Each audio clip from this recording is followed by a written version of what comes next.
ఇలాంటి గెంటె కానీ ఉంటే కనుక ఇట్లా పెట్టేసి మేకుకు ఇక్కడ ఎన్ని గెంటెలైనా పెట్టుకోవచ్చండి.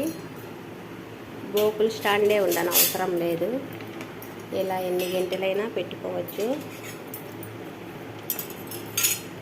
ఎన్నైనా పడతాయి.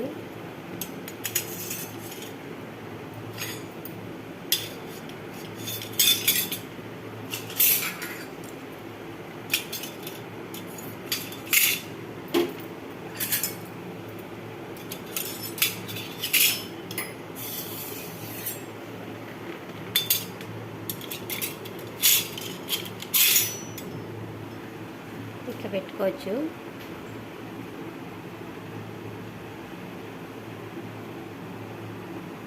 చూసారా ఫ్రెండ్స్, ఇలా ట్రై చేయండి. గంటలన్నీ ఒకటేసారి ఉంటాయండి. ఓకే అండి, బాయ్.